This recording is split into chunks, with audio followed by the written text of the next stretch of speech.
네, 중국의 전기차 회사 비아디가 작년 4분기 순수 전기차 분야에서 부동의 1위였던 테슬라를 제치고 판매량 1위를 차지했습니다. 노골적인 모방으로 한때 비난을 받기도 했는데 어떻게 이런 글로벌 회사로 발돋움하게 된 걸까요? 비아디는 중국 내수 시장뿐 아니라 유럽 등 해외에서 공격적인 마케팅으로 해외 수출 비중도 꾸준히 늘려가고 있는데요. 비아디의 질주 어디까지 이어질지 권용주 국민대 자동차 운송 디자인학과 겸임교수 모시고 전기차 산업 전망까지 얘기 들어보겠습니다. 교수님 어서 오세요. 네, 안녕하세요. 네, 중국의 비아디, BYD 전기차 회사. 테슬라를 작년 4분기에 제쳤다. 네. 테슬라가 전기차 1등 회사인 줄 알았는데 판매량이 어떻게 지금 뒤집힌 거예요? 그러니까 이제 분기로 따지기보다 일단 네. 지난해 전체를 한번 보자는 거죠. 전체로? 그러니까 지난해 기준 비아디는 301만 대를 생산해서 팔았습니다. 301만 대. 테슬라가 180만 대를 팔았어요. 그러니까 이 단적인 외형 숫자만 보면 예. 차이가 꽤 많이 나죠. 비아디가 훨씬 많네요. 그렇죠. 예. 그런데 이제 그 비아디 같은 경우에는 플러그인 하이브리드를 같이 포함을 시킵니다. 플러그인 하이브리드. 예, 그러니까 평소에는 전원을 꽂아서 예. 전력을 충전받다가 주행하다가 전력이 소진이 되면 그냥 일반적인 하이브리드 방식으로 전환되는 자동차도 우리가 보통 전기 자동차 범주 안에 포함을 시킵니다. 아, 이제 가솔린으로 중간에 전환되는. 예. 그래서 그냥 순수하게 배터리만 달고 가는 전기 자동차의 개념만 보면 예. 비아디는 지난해 144만 대고요. 테슬라는 180만 대예요. 그러니까 여전히 테슬라가 순수 전기차만 보면 조금 앞서 있는 수준인 거죠. 지난 한 해로 보면. 그렇죠. 예. 그런데 이제 지난 4분기만 딱 떼가지고 보니까 예. 이 배터리 전기차, 즉 배터리만 있는 전기 자동차 판매가 BYD가 52만 대였고요. 예. 테슬라가 48만 대였어요. 그러니까 역전이 돼버린 거죠. 이걸 두고 순수 전기차 분야에서 비아디가 4분기만 놓고 4분기만으로 보니까. 따라잡았다. 이걸 보고 이제 비아디가 테슬라를 이제 눌렀다라는 이제 보도가 이제 외신부터 해서 이제 쏟아지기 시작한 거죠. 드디어 비아디가 세계 전기차의 왕좌를 차지했다는 보도가 막 쏟아졌군요. 분기만 4분기만 보니까. 보면. 네네네. 그럼 4분기 혹시 테슬라가 좀 덜 팔은 거예요? 특별히 판매를 못한 거예요? 아닙니다. 아니에요? 네, 부진한 게 아니고 비아디가 월등히 잘했던 겁니다. 그러니까 무슨 얘기냐면 테슬라가 지난해 4분기 전기차 판매 대수가 43만 대인 전분기 대비해서 예. 11.4% 증가를 한 거예요. 음, 근데 중국의 비아디는 연말을 맞아서 아주 공격적으로 마케팅을 펼쳤단 말이에요. 예. 근데 12월 판매를 딱 보니까 그 한 달 동안만 전년 동기 대비 무려 70%가 증가합니다. 예. 그러면서 분기별 판매에서 테슬라를 넘어가는 이런 결과를 이끌어낸 것이죠. 그러네요. 자, 비아디 전기차 왕자 자리를 4분기 기준으로 테슬라를 눌렀는데 한때 비아디는 대놓고 짝퉁을 만들던 회사로 이렇게 조롱을 받았다는데 어떻게 전기차 회사를 시작한 겁니까, 비아디는?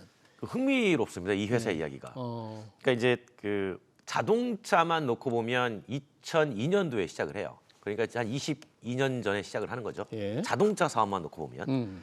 근데 시작은 원래 휴대폰 배터리 만드는 회사입니다.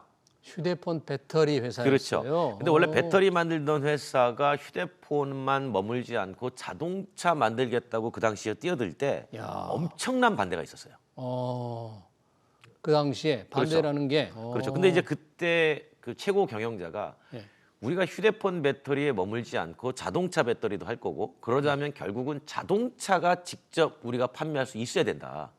그런 생각으로 시작을 했는데 그때는 중국 정부에서 자동차 회사 쉽게 허가 안 내줬습니다.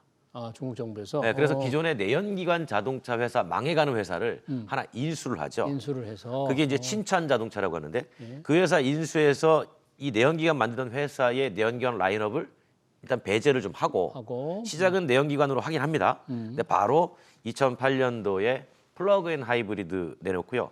그 뒤이어서 곧바로 배터리 전기차 내놓으면서 요때 투자의 규제 누굽니까? 워렌 버핏이 주목을 하죠. 워렌 버핏이. 이때 주목을 하고 결국 2022년에 내연기관은 완전히 종료해버립니다. 그러네요.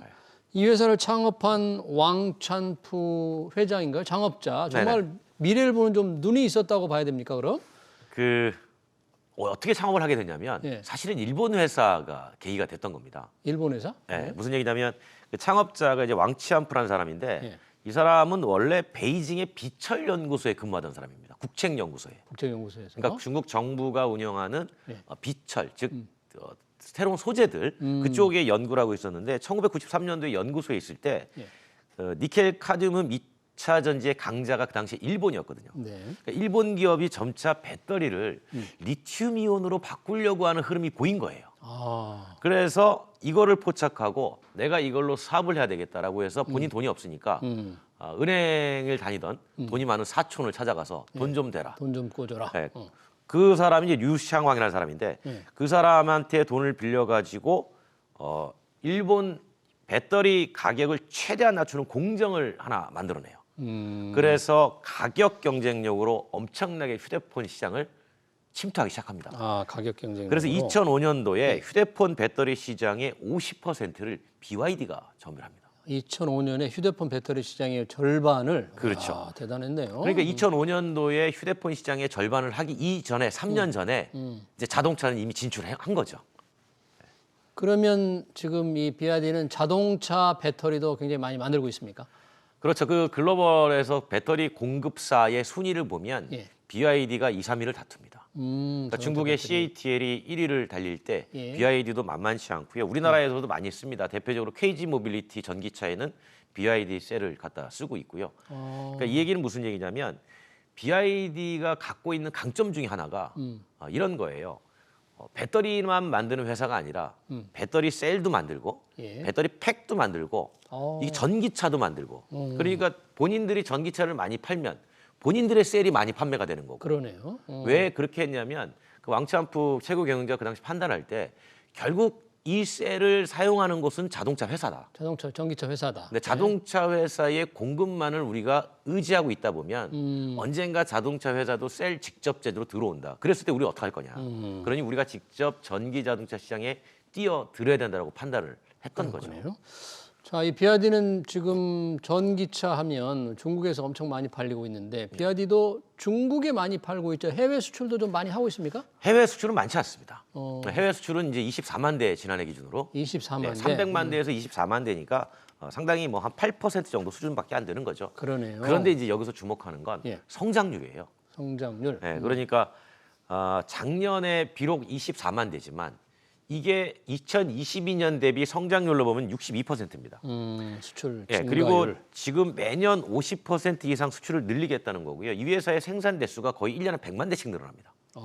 그러다 보면 이미 뭐 유럽의 노르웨이라든가 스웨덴, 뭐 일본, 독일, 남미, 멕시코, 브라질 지금 다 진출을 해 있고요. 유럽의 헝가리 같은 경우에는 이제 현지 공장을 지금 건립을 하기로 결정이 된 상황입니다. 현지 공장은 또 어디에 많이 있어요? 비아디가? 지금 유럽 공장의 설립을 결정했고요. 그다음에 이미 전기버스 공장은 보유하고 있고요. 그다음에 미국 캘리포니아에 전기버스 공장을 추가로 또 짓기로 하고요. 이 얘기는 이제 미국의 IRA는 직접 현지 생산으로 돌파하겠다. 아, 미국 네. IRA 네, 워낙에 이렇게 생각을 하고 있는 거예요. 왜냐하면 완성차 공장을 지을 때 항상 옆에 배터리 셀 공장을 같이 짓게 되면 이른바 그 전기 자동차의 배터리의 가치 사슬이라고 하잖아요. 예. 밸류 체인이 완성이 되는 거죠.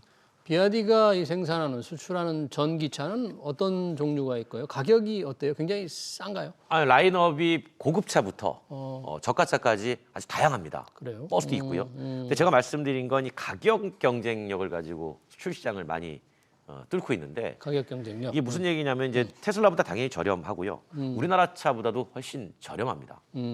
이제 그 이유는 조금 전에 말씀드린 것처럼 본인들이 배터리 셀까지 만들어서 공급을 하니까 예를 들어서 시장에서 경쟁자가 좀 많이 판매가 된다. 야, 우리가 그보다 가격을 더 낮추자라고 할 때 네.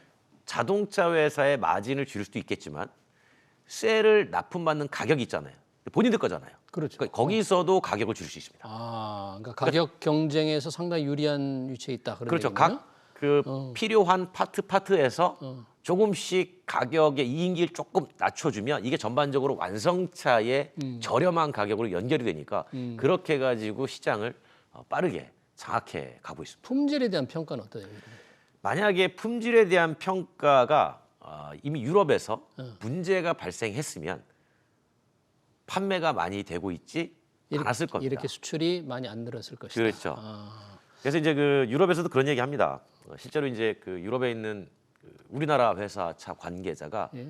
이렇게 빨리 유럽에 확산될 줄은 몰랐다. 몰랐다. 이렇게 이제 얘기를 하고 있죠. 심각한 상황이네요. 우리나라에 이 비아디가 자동차, 전기차를 수출할 계획은 없어요? 이미 들어와 있죠. 버스는 들어와 있습니다. 버스는 들어와 있고. 네, 우리가 잘 모르시겠지만 오다 가다가 시내버스 많이 이용하시잖아요. 예. 그중에 일부는 BYD 전기버스가 있습니다. 관심 있게 안 보셔서 그렇지 꽤 많이 돌아다녀요. 그리고 전기 승용차는 그다음에 1톤급의 전기 화물차도 BYD가 수출해서 한국에서 판매가 되고 이미 있고요. 한국에서 판매가 있고. 이제 남은 건 이제 승용차죠. 승용차네. 승용차도 곧 들어올 예정입니다. 들어와요, 곧? 네. 오. 그래서 이제 한국에서도 상당한 가격 경쟁력을 가지고 승부를 펼치겠다. 왜냐하면 이미 배터리를 한국에다 판매를 하고 있잖아요. 아까 KG, 그렇죠. KG 모빌리티 네. 차는 그렇기 때문에 배터리 들어와 있죠. 소형 상용차 들어와 있죠. 예. 대형 버스 들어와 있죠. 이제 승용차만 들어오면 됩니다. 그러네요. 우리나라에서도 비아디 승용차 가격대가 좀 낮은 차들이 좀 들어올 그러고 초반에 승용차가 들어오면 예. 고민을 좀 할 겁니다. 어, 가격 경쟁력으로 가져갈 거냐, 예. 아니면은 전기 자동차 자체가 상당히 소비자들한테는 친환경으로 접근이 돼야 되니까 차라리 좋은 제품을 조금 비싸게 팔더라도 우리는 프리미엄 브랜드를 가져오겠다. 본인들이 판단을 이제 하겠죠. 그러네요. 네. 자, 이 비아디가 이제 중국에서 시장 최고인데 중국에 지금 경쟁이 치열하잖아요. 네. 가격 경쟁력. 테슬라가 최근에 이 대표적인 차종 모델 3의 가격을 또 낮췄다는데 뭐 가격 경쟁이 치열해지니까 좀 팔기 위해서 그런 거 아니겠습니까? 가격을 그렇죠. 어떻게 낮춘 거예요? 그러니까 이제 최저 2.8에서 최대 5.9%까지 모델로 좀 인하를 했는데 이렇게 인하한 배경이 있습니다. 뭡니까? 그러니까 테슬라도 제조사라는 거죠. 예. 끊임없이 물건을 만들어내는 공장을 갖고 있는 곳이에요. 네. 그러다 보니까 계속 물건을 만들어내고 이게 안 팔리면 그래도 가격을 낮춰서라도 낮춰서라도. 내보내야 되는 상황인 거죠. 그런데 중국 같은 경우에는 말씀하신 것처럼 중국의 토종 브랜드의 전기차 기업들이 엄청나게 경쟁이 치열하다 보니까 예. 테슬라가 가격을 내리지 않으면 상당히 불리한 위치까지 갈 수 있을 정도의 가격 경쟁이 너무나 치열한 거예요. 그러다 보니까 이제 테슬라 입장에서도 어느 정도 판매 볼륨을 가져가려면 할인은 불가피하겠구나라고 판단을 했던 거죠. 그러면 테슬라의 수익률이 상당히 좀 더 낮아질 우려가 좀 있겠네요. 지금 그렇죠. 이런 그런 우려가 경쟁 분명히 있을 상황에서는. 테고, 근데 흥미로운 건 뭐냐면 그렇게 해서 테슬라가 내리잖아요. 예. 그러면 BYD는 더 내립니다.